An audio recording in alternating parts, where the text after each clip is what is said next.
Okay, welcome everybody. This is the Ask the Architect session.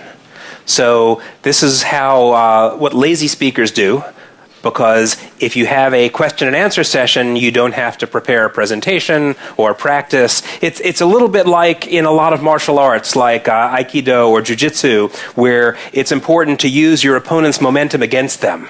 Right? And so that's exactly what I'm doing. This is a speaker jiu-jitsu, and you came here with questions, and I'm going to, rather than providing the momentum, I'm going to let you provide the momentum. So if nobody asks questions, we can sit here quietly and meditate for an hour if people like.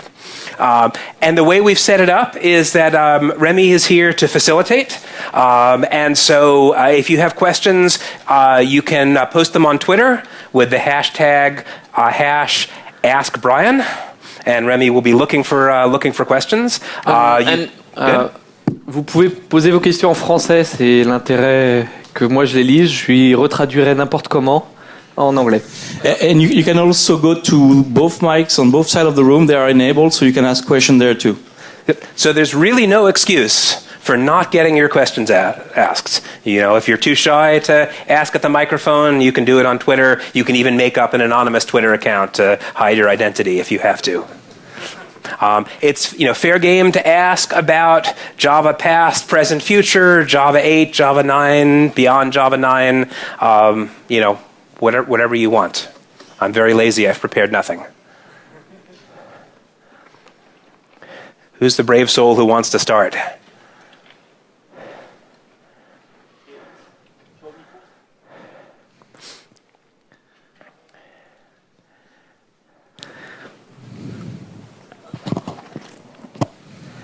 People today already don't actually use the encapsulation tools that are in the JDK through visibility control in packages and stuff. What makes you think that they will actually use them in modules and they won't export their whole namespace out of it? So you're right that some people don't use the features that we shipped last year or 5 years ago or 20 years ago, but some people do.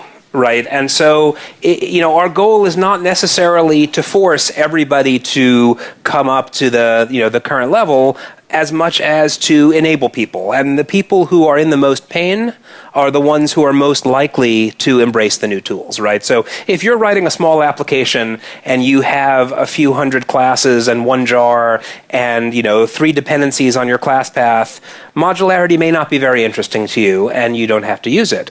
If you're deploying a large application that has 1,000 jars on the class path, you're already in a tremendous amount of pain. You have pain for startup time, you have pain for testing, you have pain for configuration, you have pain for stability, and so those people are most likely to adopt the technology that is going to relieve their pain. And not everybody is in the same pain, so different customers are going to adopt the pieces that help them. But when you have a project with 1,000 jars on the class path, most of these jars are not from your organization. Correct. So most of the modules won't be from your organization, and many of the jars you find in open source project don't use the visibility control. So it's not going to improve that much. So yes and no, right? So most of these jars, you got them maybe from Maven Central, right? So a lot of people, a lot of the jars you consume are packaged, in Maven, and a lot of people configure their application with Maven. A Maven POM has a lot of the information that a module descriptor needs. It has dependency information, version information, naming information, and we can automatically translate those things. So we're not requiring that the whole world rebuild itself in the image of modules before anybody can get the benefit of modules. If you have a Maven application today, you can use that same application, treat these Maven packages as modules, and get the benefit of faster startup and more deterministic class loading. And that may be enough for some people. You're right that not necessarily all of those packages will immediately encapsulate their internals and all of that, but over time they'll use those features too. So, we're not looking at success as does everybody change the way they do their thing tomorrow. we're looking at enabling people to get out of a very difficult situation that they're in. And the situation that they're in is where they're a victim of their own success, right? The application has grown to the point where their ability to organize it is threatened because they don't have the tools for it. So those people will grab for it, and others will follow. Thank you. Yeah, thank you. Yep. Oh, it went to the passwords. Passwords. Okay. All right, we have any questions from Twitter yet? No. All right, there's one over there. You're close to the microphone, so good seating choice. Hello, Brian. Hey. I'm a developer. I have a small team, and we've been working on mobile development. Okay, so we've been using iOS and Android. Let's say they are the two major currently devices in the world. So we build C++ for iOS and Java for Android. Okay, and what I see is that I think both languages are kind of merging to the same direction in terms of lambdas, threadings. You know, you have the threads, you have the, standardization of threads in C++. And I found that in the big picture, there are like some, in the runtime, some differences, like the JIT, the garbage collector. I think that's the biggest difference between the two. And what I found is that on mobile, C++ is more predictable, is more efficient. I'm not saying it's the fastest, it's the more efficient. And even if in Java, sometimes the algorithm goes faster, but it takes like 2 times the memory of the C++. Right. And I think on mobile, what I think is that C++ will win, or I don't know, Objective-C, because it has the same automatic reference counting with sharpeters and stuff. So what do you think when I see your talk here yesterday? You say, "Oh, I'm going to modularize Java to put on the small devices," but in the end, I think C++ is easy to write from my perspective, and C++ will win. And how do you think Java will evolve against that? Yeah. All right. So good question. Several questions in there. Yeah. So one point that you made, which it makes a lot of sense, is there's no original ideas, right? Memory management, control abstraction. These are things that all languages are learning from each other and learning from their ancestors. So it's not like any language has a monopoly on the right programming model. And if something works, other languages will adopt it, right? So the notion of Lambda expressions not only existed long before Java, it existed long before computers. So it's not like there are any original ideas here, and it's not like anybody can claim we invented garbage collection or we invented lambdas, right? So we're all reading from the same playbook. One of the things that changes is the metrics that people use to judge performance, right? So one can judge throughput, one can judge latency, one can judge predictability, one can judge energy consumption, memory footprint, etc. And different environments make different trade-offs, right? So in the mobile space, you care a lot about predictability because you want responsiveness, and you also have a limited battery life.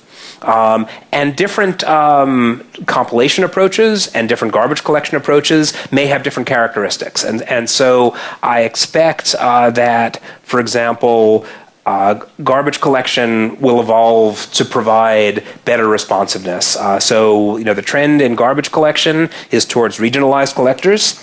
With a regionalized collector, instead of collecting the whole heap at a time, you divide your heap into regions. You can adjust the size of the region based on your heap size, and then you can collect one region at a time. And that allows you to place more of a bound on your garbage collection pause, so you can set a target saying, I'm looking for a max garbage collection pause of this many milliseconds, and then the runtime will resize the region size appropriately. So that's one thing that that will address the predictability. The same thing is true with compilation. A a lot of compiler optimizations are a trade-off of peak performance against predictability, or peak performance against startup time. And it depends what kind of application you're running. So sometimes you really you mostly care about asymptotic throughput. Once the thing gets up and running, I want to process as many transactions per second as I can. That's one trade-off. In an interactive environment, you may care more about startup time because the user is waiting for your application to start, and you might pick a different trade-off. And we have the ability to vary our, compiler heuristics and our degree of compilation, to match that. So, I think if you're seeking absolute predictability, then yes, you want to work in C because C is the most predictable language. It's basically assembly language with curly braces. So it maps very cleanly to the hardware, and therefore, by looking at the source code, you have a very good idea of what machine code will be generated. Java is more removed from the hardware. We can do more clever adaptive things and make more interesting trade-offs, but the casualty of that is predictability. And some classes of developers care more about that others. So I don't think one of them is going to win. I think if there was a language that was going to win, we wouldn't be talking about Java and C++ and JavaScript and Swift and right? Different languages, they find their niches, just like, predators in an ecosystem, right? And they find a niche that they survive in, and, there are other niches as well. So I don't think it's winning versus losing. Okay. I don't know if that answered your question, but... Okay. Thank you, Brian. Yeah, thank you. How are we doing? Anything over here? So, yeah, I have one question. All right. What's a good one? Why are so lazy? You have no idea to share like best practice. By the way, it's with a C in the architecture approach. So I'm not sure I understand the question. Why are we so lazy? Who's lazy? Am I lazy? You are lazy. I'm lazy. I didn't know that. Okay. It's you. So I'll interpret this question, which is. We do what we do, but we can't really explain how we do it or how we make the decisions we make. Is that kind of you think that's the question being asked here? I don't think so, but okay. I think the answer is interesting. Okay. So I'll make an analogy about sort of the way that I work. I'll tell a personal story to fill the time. I was talking to my college-age son the other day, who is taking his first computing class.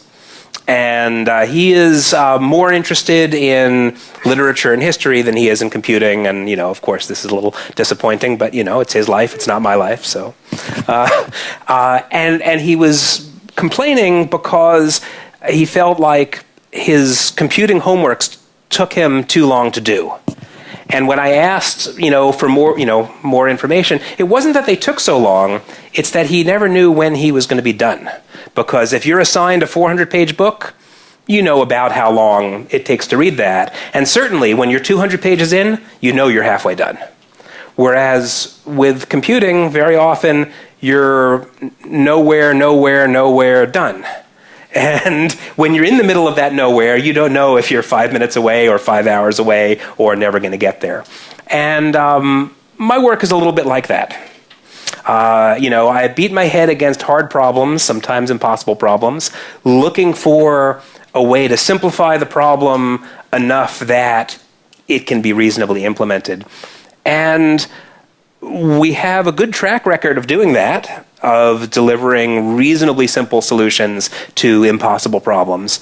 But I have no way of knowing how close I am or when that next simplification inspiration will hit. And so you kind of just have to have some faith that, if enough smart people look at it for long enough, an idea will come. And I have no advice for how to make that happen any faster than it does. You just have to have some faith in your team and your abilities, and in your manager's ability to give you the space you need to think about the answer until it comes to you. So I don't know if that had anything to do with the question being asked, but hope that was an interesting story.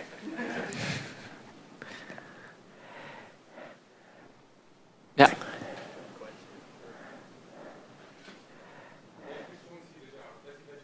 Oh. Hi, Brian. Yep. I have a little question because I've seen some teasing about JavaFX on mobile device like 2 or 3 years ago, and I've tested it a little. I've seen that there is no built-in support in Dalvik VM, for example. So there is an open project, Open JFX, where you can build the JavaFX for your mobile device. But my test shows that it was not working. Mm-hmm. Not correctly working. You can launch some little things, but so it's not sufficient. Do you have plan to port JavaFX for mobile device or things like that? So I actually don't know the answer to that question, and the reason is that's more of a business question than a technical question, and we're sort of waiting for a little bit of clarity from upstairs before we're sure what the business direction on that is. I could answer, but the answer might change. So I think we don't have a final answer on that yet. Okay, and on iOS too, there is no solution found in a clear future? On what? For iOS mobile device? So iOS is a tricky story. So we do have, we do have a story for iOS. Right now, it's not a great story because we are constrained by the rules that Apple sets out that we can't generate code on the fly. So we can interpret code, which isn't very fast, but actually fast enough for some applications. And we can do ahead of time compilation for iOS, which we're working on now. So historically, Java has been entirely dynamically compiled. So all the compilation happens at runtime, and on embedded devices, like iOS, where they won't let you do that, or similarly, other platforms have the same restriction. We've had to rethink that. So the primary reason we haven't done ahead of time compilation so far is that you get better results with dynamic compilation. You have more information at runtime about the specific hardware you're running on and how the program has behaved in the specific run, that you have more information with which to make better optimization decisions. So an ahead-of-time compilation is a one-size-fits-everybody kind of thing. It's not going to fit anybody particularly well. But if it's the only choice, it's certainly doable, and we will have an ahead-of-time compilation solution in Java 9, and that will run not just on iOS, but on all the platforms Java runs on. Okay. And so about JavaFX specifically, you think you will have news in the year, or not sure? Predicting what big company management is going to do is not a successful strategy. So I really don't know what they're thinking. I do know that there has been some back and forth about it. I know that they've restructured the organization a little bit, but I don't think we know the answer yet. So I won't predict. Okay, thank you. Yeah, sure.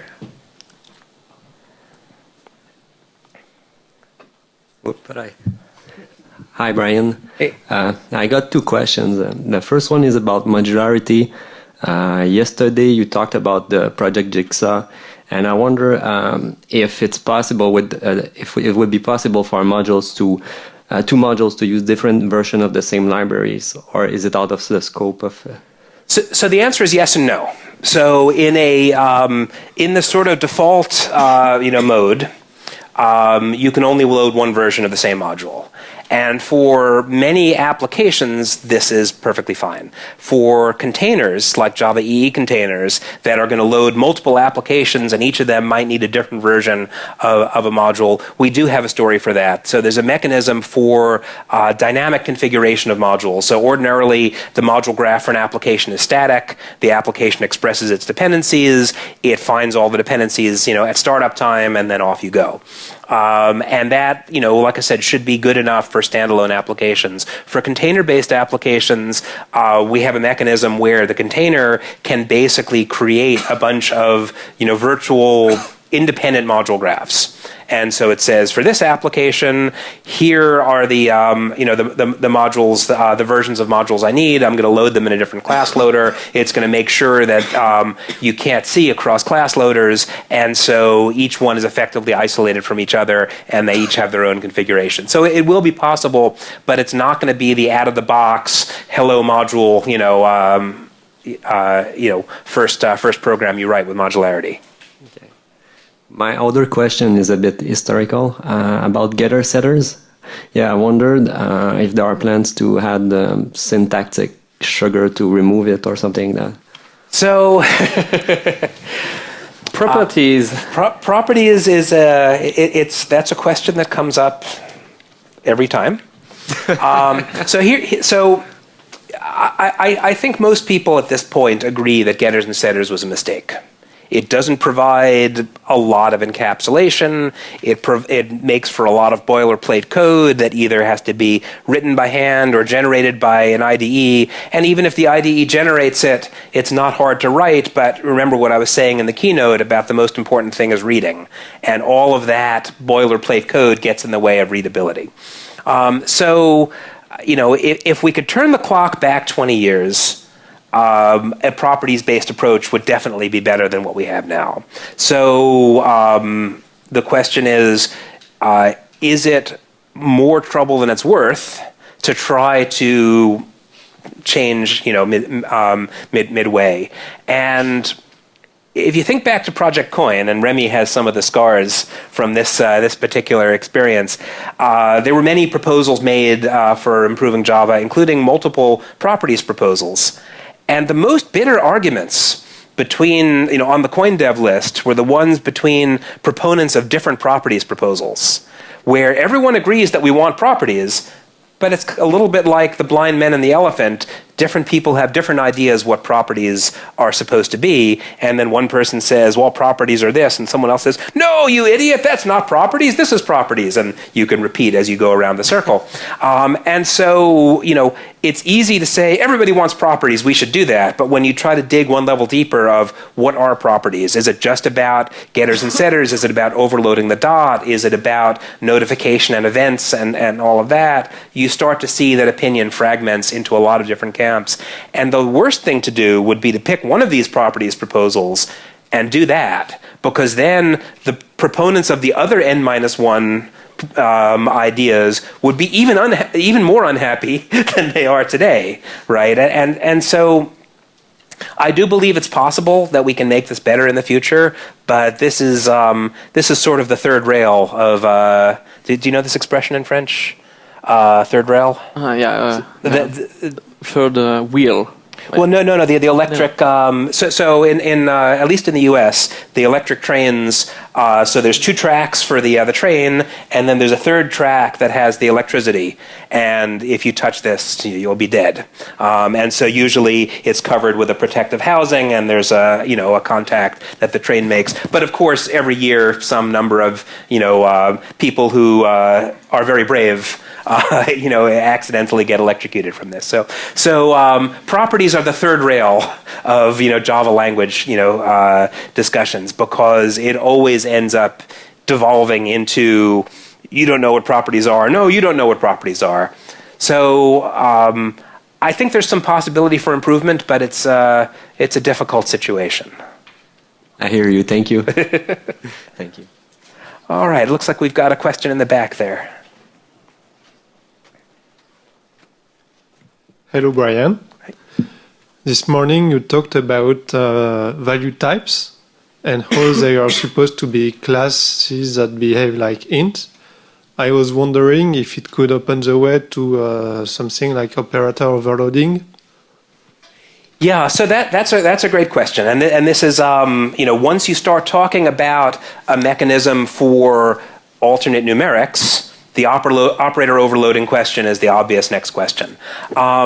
So there's pro and con here. So in the context of numerics, operator overloading is obviously good, right? If you have a big decimal class and you can represent it as a value, you would much rather say C equals A plus B rather than C equals A dot add B. On the other hand, if you look at the experience of operator overloading in other languages, it's not a very successful track record. So, you go back to C++, unmitigated disaster in C++, right? People use operator overloading completely inappropriately. The code is unreadable. And, your first reaction might be to say, all right, but that was like, when the Macintosh came out in 1984 and people didn't know that it's not a good idea to use 15 fonts on one page, but then we learned that, right? And we actually did learn the typography issue, a little bit at least. But if you look at Scala, operator overloading in Scala isn't any better than it was 25 years ago in C++. So we apparently haven't learned anything about how to do it tastefully in those 25 years. And so the question is it possible to constrain operator overloading in such a way that it really only can be used for numerics and not used for I/O or message sending or asynchrony or coroutine invocation or any of the other things that seem really, really clever to the person who's writing the library and completely incomprehensible to anybody who's trying to read the code. And it goes back to the principles I enumerated, that are not mine. I inherited those from Graham Hamilton. Code should be transparent. You should be able to look at some Java code and say, I know exactly what that code does. And if you're overloading the plus operator to be addition on a numeric type, that's pretty good. People know what that means. If you're overloading the bang bang twiddle arrow operator to mean coroutine invocation, no way. So the real question is, will we find a way to constrain it so that it is useful enough for numerics and unusable for everything else? And if we can do that, and that's one of those, hard problems that I have to beat my head against until inspiration and simplification, occur, then we would be open to that. And could value types help in this problem? I think value types not so much help, but they make the status quo more painful. And it's very much like it is with generics today, right? So you can generify, list of t over any type t, right? Wrong. Not int, not float, not double, not Boolean. But all the types except 8, right? And there are infinitely many types. So infinity minus 8 is still infinity. So, you can generify over almost all the types. This is the excuse we hide behind, right? So, but you add value types now, and there become also infinitely many value types, and not being able to generify over half the types would be terrible, right? And so we go from a situation today where it's painful, but if you close your one eye and tilt your head, you don't see the pain, right? To a situation where, no, it's just painful and we have to do something about it. It's the same with operator overloading, right? If we make it so that it's easy to create numeric types like decimal and complex, the pain of not being able to say C equals A plus B is magnified. So it becomes a more urgent problem to solve. It's not part of the solution, but it raises the priority of the problem.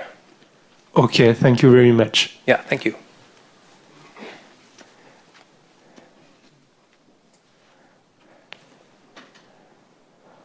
Okay, a question also on value types.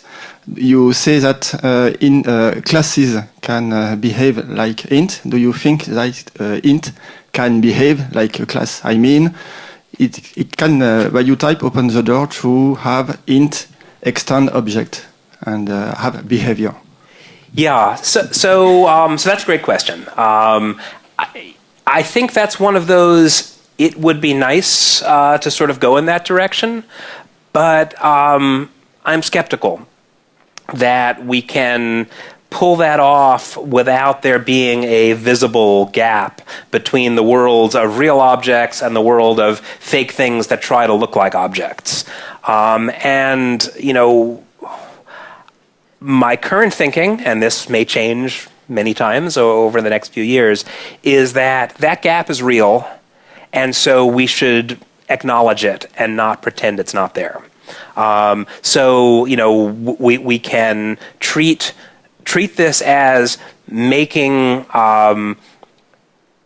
classes some classes more like primitives, or we can treat this as making primitives more like objects.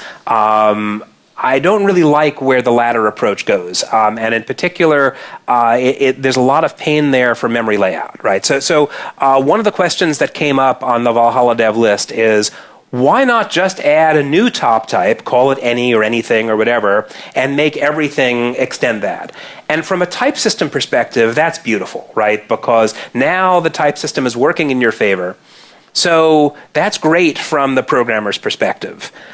Think about what the VM has to do when it comes time to lay one of those out in memory. You have a variable of type any or of type anything.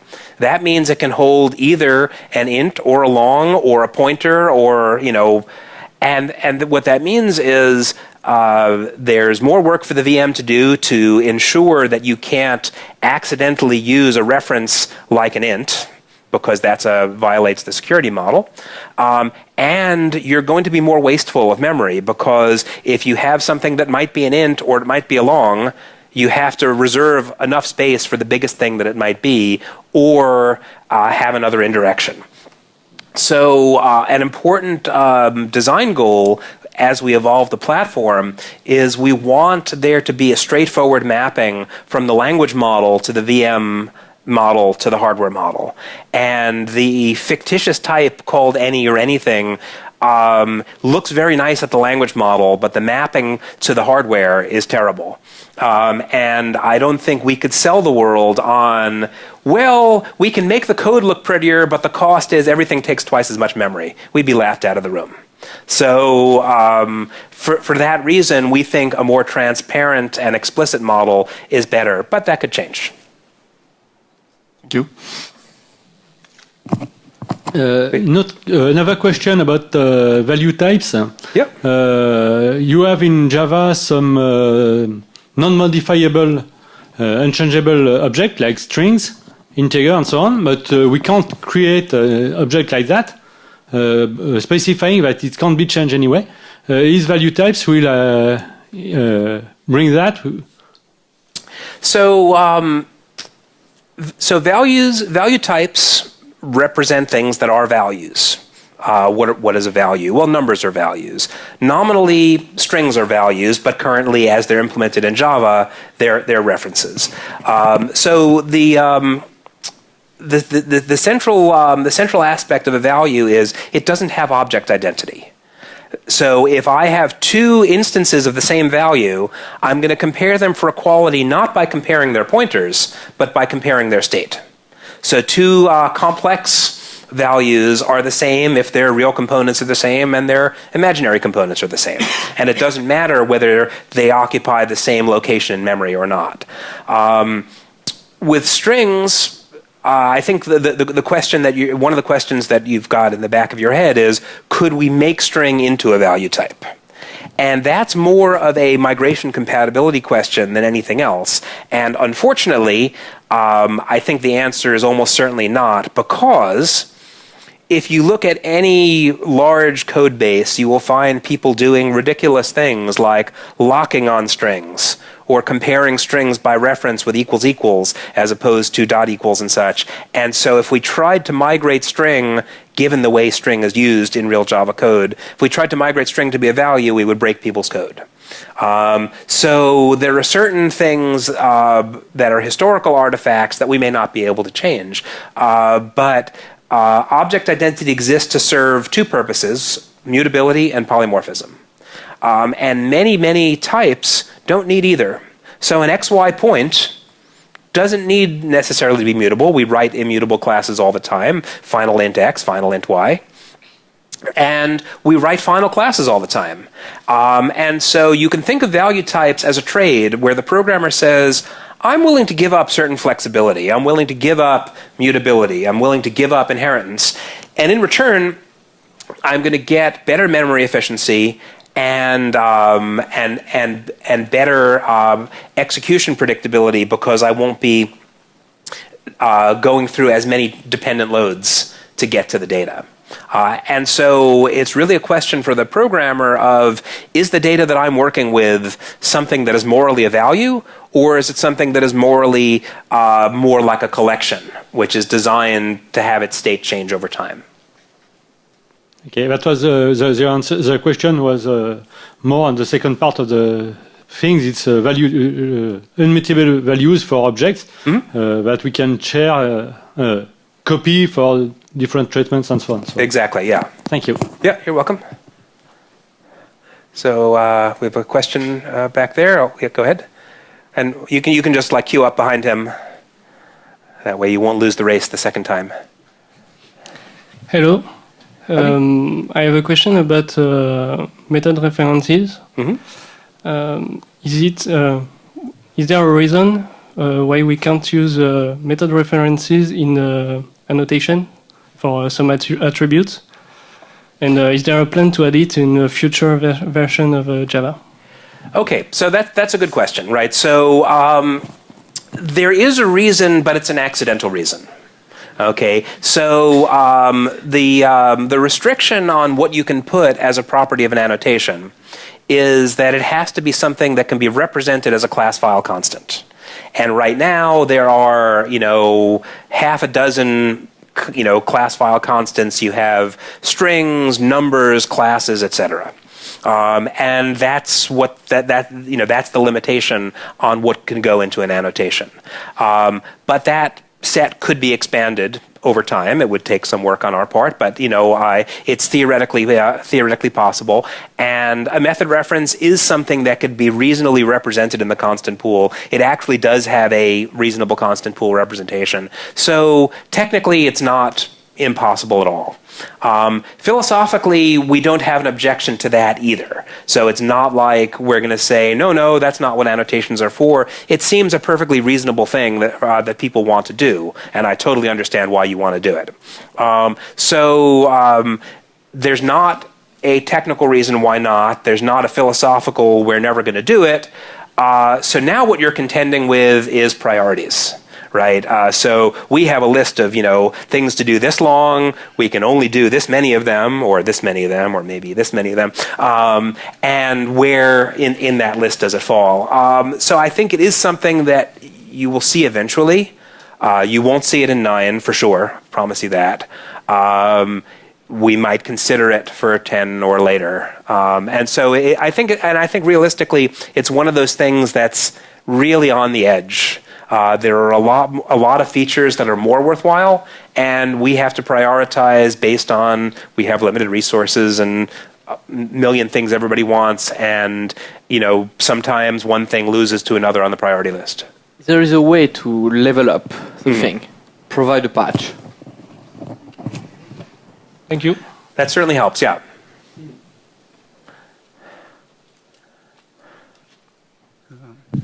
Hi, Brian. I have a question about a pain point. I think it should be a pain point. As you said, you are looking at pain point for improved Java language. I've seen that in recent. We have a trend. We are trend now that many framework libraries based on using annotation for code generation or manipulate with their reflection. So I see many class which we have a lot annotation like JCB or GPA. So I think the problem is that we do not have some meta language which can process the class before the compilation. So the people have to put annotation to say that I want to do something with this class. So the library or framework after we can process it. Do you think that we should introduce some kind of macro and macro in Scala or Clojure for improve this point? Something like that, we can improve the configuration of the code. So I have an answer. You won't like it. The answer is no, and I'll explain why. So metaprogramming is very attractive, but it's also the sort of thing that is often more convenient for the writer of the code than for the reader of the code. And so, one of the fundamental decisions that was made at the time annotations were added to the language is that annotations are metadata. They can't carry program semantics. They can be used by tools to, flag things, for certain, certain handling. But we're certainly don't want to use annotations to drive language semantics. You should get the same result, the same behavior. If you take the annotations away from a program, the program should be the same. And while it's definitely attractive, we also think it's a very sharp knife, and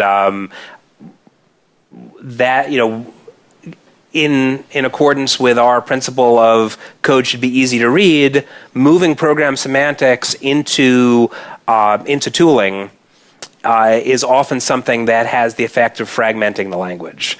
The other thing is that annotations aren't really powerful enough to do the next thing past what you're looking at now, right? And so they're fine for silly things like generating getters and setters.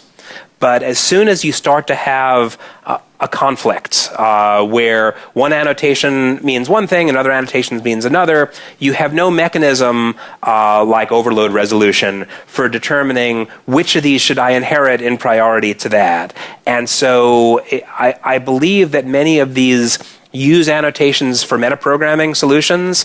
They get you 10 feet down the road, and then when you get 10 feet down the road, you find yourself mired in complexity because you've bought into a tool that doesn't give you enough abstractive power. So there are constantly requests for do more with annotations, and every time we've tried to push the bounds of annotations, we've always regretted the outcome. So I don't think that's the direction we're going to go. So sorry, wasn't the answer you wanted, but you may take some comfort in that we actually have thought about it. Thank you. Best I can offer. All right, we have about 10 minutes left. We have any questions here on Twitter? Yes, but it's not an interesting question, so I will ask a question. All right. So the question is, currently there are change in the language, you have change in the platform.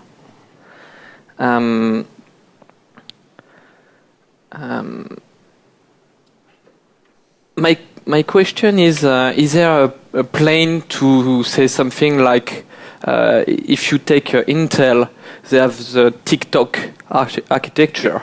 Is there something like this for Java? So it's not explicit the way it is with Intel, right? With Intel, they alternate between upgrading the memory architecture and upgrading the processor architecture.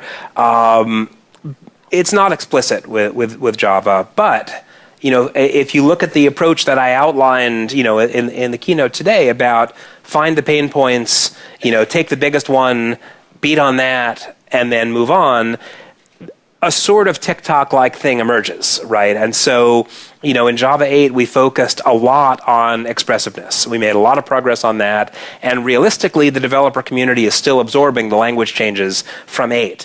And so, it probably wouldn't have been a good idea to load 9 with a lot more language changes. So, 9 is focusing more on application model deployment predictability, and the work that's coming beyond 9 is largely focusing on efficient interactions with the hardware, with memory, with native code.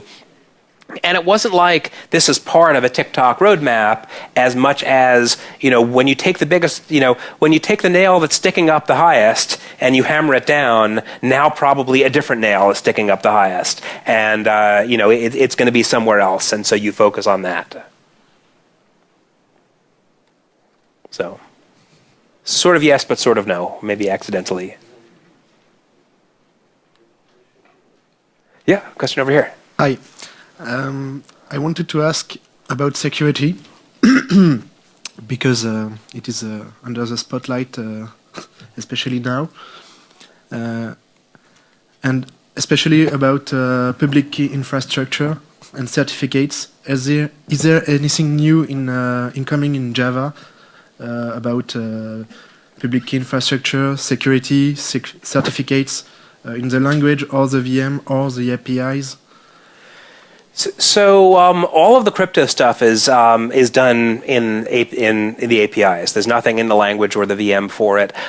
We are continually upgrading the crypto packages. Every major release of Java includes new Cypher support and things like support for hardware coprocessors and support for secure modules, so you can store your keys in secure hardware modules and things like that. And so there is a continuous improvement in the crypto library space, trying to track both the standards and track the hardware that's designed to support security. Crypto is, of course, a small part of security. There's many other aspects, but I would say that the improvement in crypto is sort of one of these like slow burn things where it just gets improved a little bit each time. New ciphers, new hardware support, etc. On the side of managing certificates and pinning certificates or things like that. So we have the existing key tool and that we continue to support. There are improvements for certificate management. There are more different repositories that are supported for certificate management in various versions, and like I said, support for dealing with secure hardware modules, storing your certificates in secure hardware modules so that they don't have to be stored in the file system, etc. So, yeah, so there's incremental improvement there for sure. Thank you.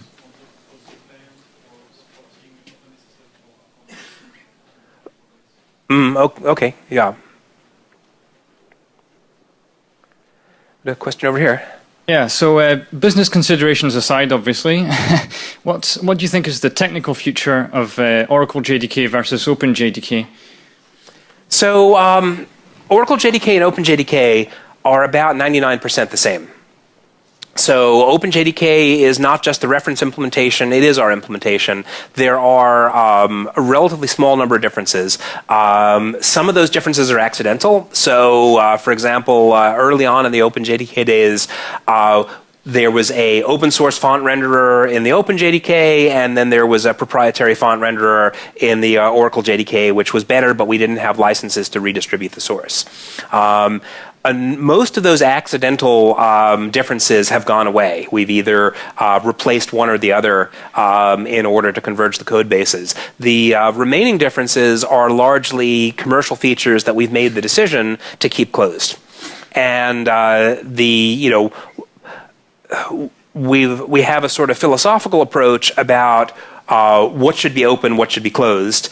And for the most part, the features that are closed are those that are in aid of deployment support, monitoring of live systems, serviceability management, aggregating data, and pushing policy files out to tens of thousands of desktops, etc. So these are the features that you start to see in the commercial JDK.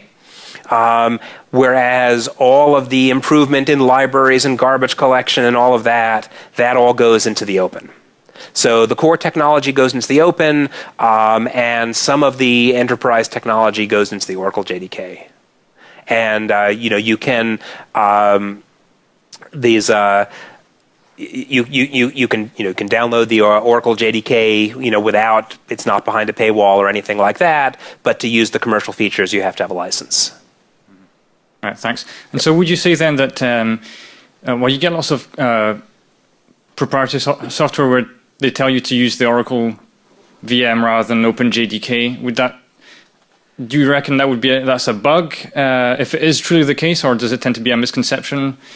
So when someone says use the Oracle JDK, I think what they're trying to do is reduce risk. Right, so the Oracle JDK has a well-defined release process. So they have version numbers, and they, there is, the builds come out, every few, the releases come out every few months, whereas Open JDK is a continuously moving target. So the version that you download and compile today is different from the version that I'll download and compile tomorrow. And so there's, if you're running on Open JDK from the perspective of, upstack application, there's less predictability about what's going on below you. Whereas if you're running on a supported release build, you can get support from Oracle. You have more predictability about exactly, how much testing has gone into it to validate that particular build. So I think the recommendation is not that the functionality is different, but simply it's more predictable if you're running on a supported commercial release. All right, thanks. Yeah, sure. All right, I think we have time left for one last question.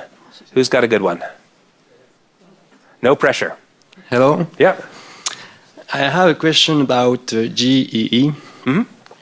So, new features were introduced in Java 8, like CDI, which is very interesting. And that will be used also, as we understood, in GEE 8 also. And this part was a lot inspired by Spring framework. And my question concerns the EGB. What will be the future of EGB? We heard that many things will be simplified. Does it mean